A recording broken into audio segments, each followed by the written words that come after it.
Welcome to Exploring the Risks in Current Wireless LAN Deployments. My name is Brian Reed. I'm the Security Practice Manager for Connexus Communications. This presentation was designed to discuss the primary threats facing today's wireless LAN deployments. And for each of those primary threats, we're going to illustrate the threat with a live demonstration. And hopefully along the way, we'll develop a practical understanding of the real risks that each of those threats pose. We developed this presentation series in response to requests from our customers. They had questions about the risks that were present on their wireless network with respect to the business that they were trying to conduct, so matching those risks to the actual business model that they'd chosen. And there wasn't a lot of information on the internet regarding those types of scenarios. Most of the information floating around talks about hacking wireless networks, the research that goes into conducting hacks on wireless networks, and the different protocols on wireless networks. But there wasn't a lot that spoke plainly towards the real risks that were present on those networks and how that would impact the types of business and whether it's what controls were realistic for the types of business that organizations were trying to conduct over those networks. So we've broken the presentation down into 4 parts. Part 1 deals with the series introduction, how we framed the series, and the risks within open networks. So our main goal is to allow you to have an intelligent discussion with your organization or with your client if you're an auditor regarding the risks that different types of wireless networks and different types of attacks pose to them. So to do that, we'll define risk using one particular risk definition. And that says that the risk is a product of the threat impact. So in other words, what's the damage to your organization if an attack should take place? And the threat likelihood. So how likely is that threat to take place? Those 2 factors together will constitute the risk. And the threat likelihood is in turn defined by the vulnerability likelihood. So what is the issue that the attacker is going to be exploiting? And who is that attacker, the threat agent? So who is the person who will likely be attacking your network? Are they sophisticated? Are they not sophisticated? And what level of sophistication is required to execute that vulnerability? So the threat impact and the threat agent are 2 things that you can come to a conclusion with fairly quickly by assessing the business case. So what damage would happen to the organization and the types of people who would be attacking the organization. You can explore those directly with the customer based on the type of business that they intend to conduct. It's really the vulnerability information that we're going to be focusing on in this presentation series because that's a bit of a gray area where organizations aren't 100% sure which vulnerabilities could impact their organization, and separating some of the scary information that's floating around out there with the real risks that are present when you're doing wireless networks. So ultimately, the vulnerability likelihood of success is what we're going to be talking about. So that breaks down into the ease of the exploit. So how easy is it for an attacker to execute the vulnerability? And how easy is it for you to detect the vulnerability and ultimately prevent that vulnerability? Those 2 things together define the vulnerability likelihood. And if you have that information, in my opinion, you can go and discuss the real risk with your client in a very clear way. So we've formatted the presentation around that type of parameter. And we're going to be discussing the likelihood of the 3 most common attack vectors against wireless networks. And we're going to be superimposing those against the 3 most common wireless LAN deployments. So to track our progress through the presentation series, I've developed this 3x3 grid. And essentially, we've got the attack vectors along the top, the 3 most common attack vectors along the top, and the 3 types of wireless networks along the left-hand side column. And that'll constitute a 9x9 3x3 grid with 9 cells, and we can track our progress through each individual scenario. So talking about the 3 different attack vectors. Number 1, the first attack vector is passive sniffing. So an attacker attempting to capture wireless traffic on your network and decrypt it if necessary. It's a little more dangerous than what organizations have traditionally been used to on the wired side network. Mainly, there's no physical network access required. It's very difficult to detect. because the attacker isn't within your network perimeter. There's lots of packets floating around because it's not a switched environment, so the attacker can pretty much grab any packet within the wireless frequency range. And the impact, just like wired side sniffing, can be great in that the attacker can expose any sort of secrets that you might be trying to transmit over the wireless network if they are successful. The second attack vector involves attackers gaining local access to the wireless network. So again, these are similar to wired attacks, but they are harder to detect. If an attacker can gain access to your wireless network, then the impact to gain can be fairly great. Number one, they can steal your internet service theft. Most organizations consider that a fairly benign impact. They may also be able to access internal resources if you haven't segmented your wireless network off from your internal resources properly. But more serious attacks can also occur against other clients who also happen to be on the wireless network. Attacks like injection attacks, where you're spoofing web responses. So your wireless user attempts to do a Google search, and the attacker returns Google search results with respect to their own site, for example.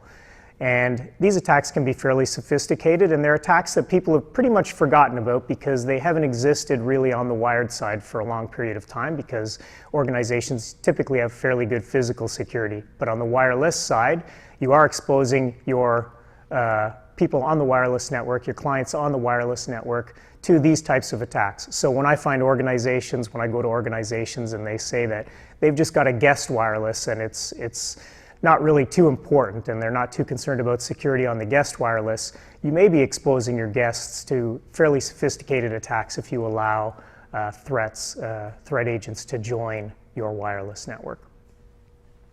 So the third attack vector that we're going to be talking about is impersonation. So essentially that's an attacker deploying a rogue access point, impersonating your network and attempting to trick your users into connecting to their wireless network. There's really no wired equivalent to that particular threat. And again, the impact can be fairly great.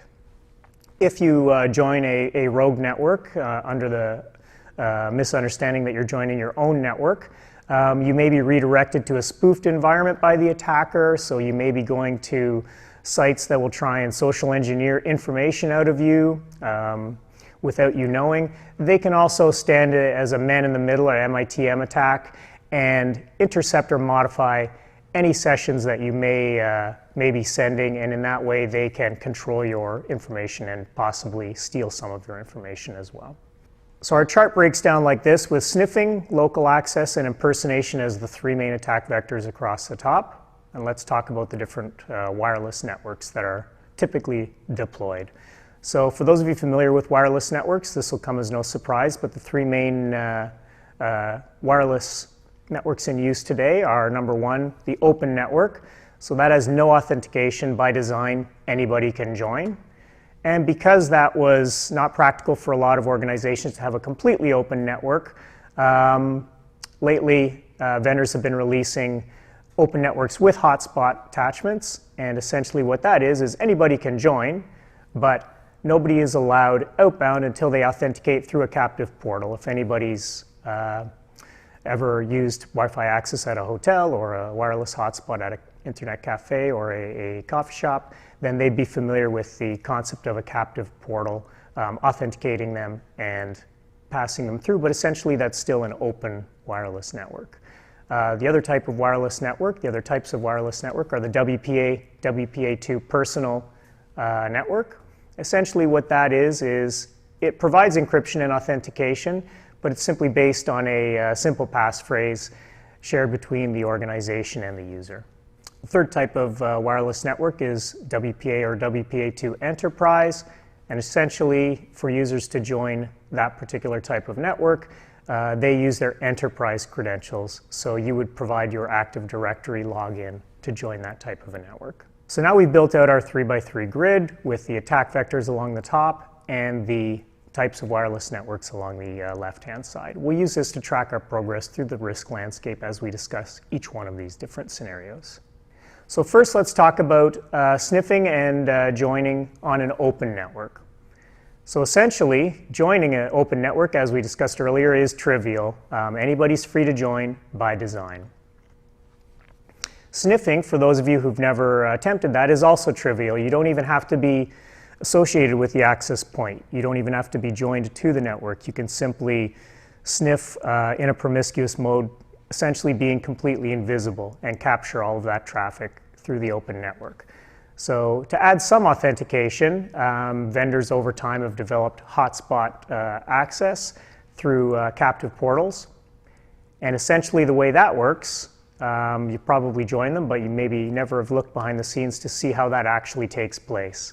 So you join the open network as you normally would. There's no password or anything required. But as soon as you try and do meaningful work, meaning HTTP access, your first HTTP access attempt will trigger a response from the organization's captive portal. And the portal will prompt you for credentials. You'll provide those credentials, and at that point, the access point will allow you outbound traffic through it.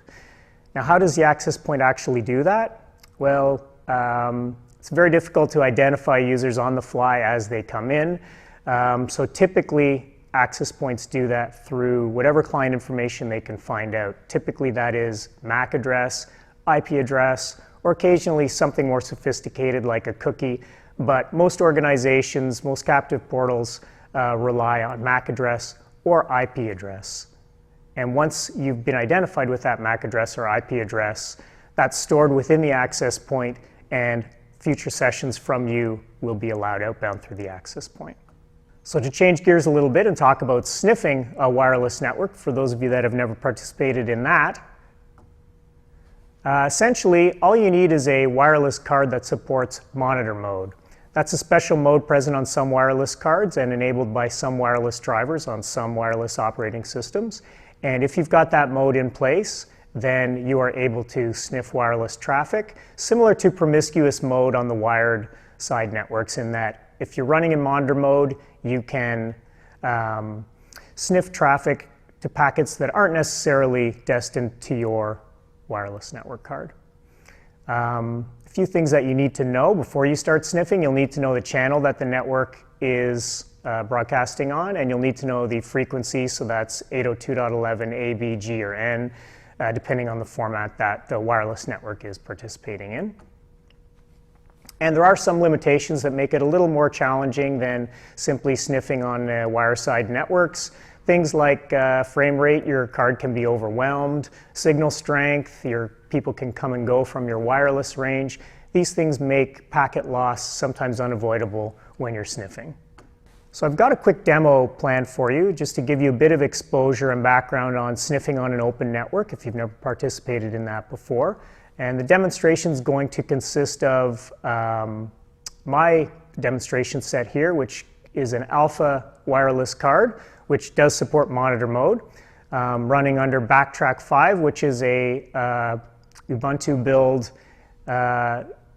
built specifically for penetration testing. And it's preloaded with all sorts of penetration testing tools and drivers, works great with my alpha card. And that allows me to conduct pretty much any attack that I want on the wireless side with the tools that are built in. So I'd encourage you to download that and explore that if you're interested in wireless security.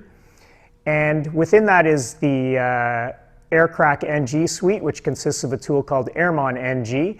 And that allows me to create a monitor mode interface. Monitor mode being the mode that I described earlier, which is necessary to capture packets. And Airmon NG is a very slick tool that allows you to quickly create an interface to allow you to capture traffic. Okay, our first demo is going to be how to sniff on a wireless network. So to facilitate the demo, I've brought along this access point, and I'm just going to set up a network so that we can test our sniffing on. So I'll create a network with an SSID called Open Demo. It's not going to have any security. It's going to be running on channel 10. And just as an extra feature in this particular demo, I'm going to hide the network name, or SSID, which is something organizations commonly do as a security control, and just to see what the effect of that is. So I'll apply the changes, and I'll set up that network. So now how do we sniff traffic to this network?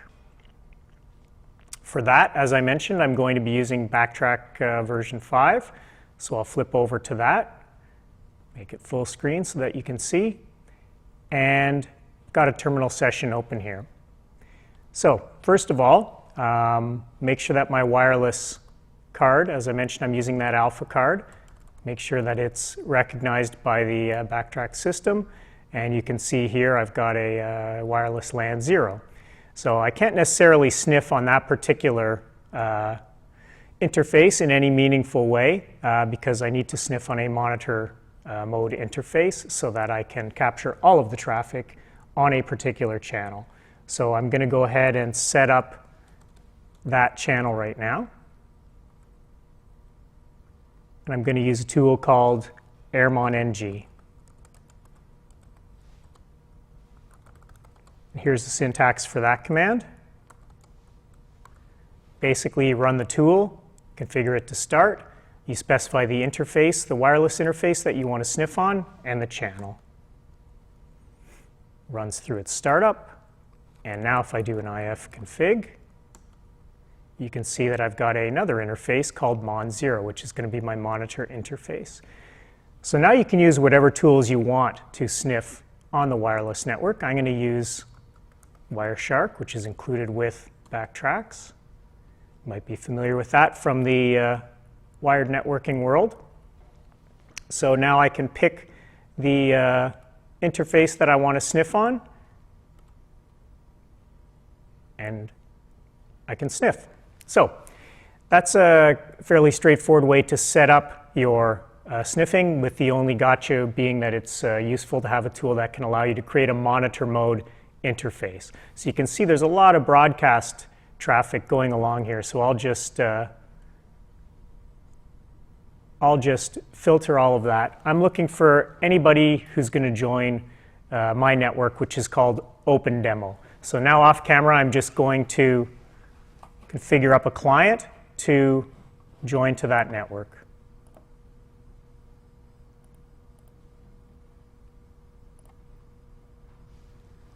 So there you see I've managed to join with my client, and I've picked up a bunch of different traffic which indicates that somebody has joined the network. So now, just as some simple demonstration of traffic, going to filter looking for ICMP traffic. And you can see I'm already getting some packets. And these packets coming through now are associated with the client. So if this was some sort of confidential traffic, I realize it's only simple pings, we would be able to see that right now in real time. So I'm going to stop the capture right now and show you a few things. So number one, if I go back to my filter on the management SSID of Open Demo, now, if you remember when I set up this network, that SSID was supposed to be hidden. And in actual fact, you can clearly see that it's not hidden. It's exposed anytime a client joins the network. They have to actually send that in clear text. So right now, any hacker that's sniffing this particular network would be able to see the SSID. Even though it's hidden, it's trivial to actually expose that. So as far as the actual traffic that I captured, and again, I just use a simple example of some ICMP traffic. Pick this one here, for example. You can see the source address is clearly stated in here, 192.168.253.28. That's all in clear text, of course. And if we expand on that a little bit, close down this window, then we can also see the MAC address of my client. So that's all exposed in clear text as well. So when you're capturing on an open network in particular, IP addresses and MAC addresses are all exposed in the clear text. So what that means is IPs, MAC address, SSIDs, they're all exposed to an attacker who's capturing traffic on this. So if you're using any mechanism to hide your SSID, if you're using any mechanism to hide your MAC address or IP, or using that for authentication, like in a captive portal, it's very easy to see which clients are coming in with which IPs and MAC addresses. And of course, you can always modify your system to use those and impersonate the client. Great, so hopefully that taught you a few things about wireless sniffing. So what did we actually learn through that demo? Well, I showed you the MAC addresses and I showed you the static IPs that are exposed in clear text. Capturing that information is trivial, and we didn't have a demonstration, but spoofing MAC addresses and spoofing IP addresses is also fairly trivial. Everybody here has changed their IP address before, and changing your MAC address on most operating systems is also very simple, nothing to prevent you from doing that and impersonating another client on a wireless network, for example. Not broadcasting your SSID, I also showed you that that's broadcast in clear text every time a client joins. So not broadcasting your SSID is also a fairly useless security control because it's present anytime an attacker is sniffing your traffic at some point, by definition. So the only thing hiding your SSID is going to do is probably inconvenience your users. And one thing we didn't talk about, but I'll talk about it now, is wireless signal strength. A lot of my customers try and limit the signal leakage throughout the organization, throughout their secure perimeter, so that they're not sending their signals to buildings across the street and things like that. You can go ahead and do that to discourage the casual attacker, but that's a fairly easy control to circumvent because attackers have fairly large antennas. So just because you can't see, the average attacker on their laptop can't see your network from across the street, doesn't mean that a more dedicated attacker with a larger antenna couldn't be sitting in the same place and still connect to your network. So tuning your wireless signal so that it doesn't leak is something you can do, but it's not really going to provide you an extreme level of security. So just to summarize our risk discussion in terms of open networks, they're trivial to sniff by design. There is no encryption in place, so attackers have that advantage. They're trivial to associate to by design again. MAC filtering, hidden SSIDs won't help, and it's only slightly more difficult with hotspot authentication. So even though it seems a lot more sophisticated, in actual fact, ultimately the hotspot is relying on a MAC address and IP to authenticate you. Those can be easily spoofed. So sometimes you can capture the credentials as the person is logging into the hotspot, or at the very least, you can capture their legitimate MAC and IP, set up your laptop to simulate their legitimate MAC and IP, and assume their identity on the hotspot. So if we start to flip back to our chart now, I'm going to give each cell a score and a color associated with that score just so we can track our progress. And as far as sniffing or joining an open network, the difficulty in exploiting those two attacks is 0. It's trivial to exploit both of those attacks.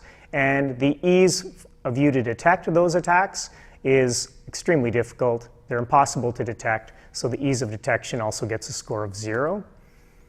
And essentially, I'm going to color in those cells red to indicate that those threats are highly likely on an open or a hotspot network. So does that mean that those technologies are poorly designed or useless? No. It simply means that the risk of an attack is high on those networks, and you have to plan your business case accordingly with that understanding. So that concludes part 1 of our presentation series. Thank you very much. Stay tuned for part 2, risks within the WPA2 personal networks. My name is Brian Reed, and if you have any more questions about the services and products that Connexus Communications offers,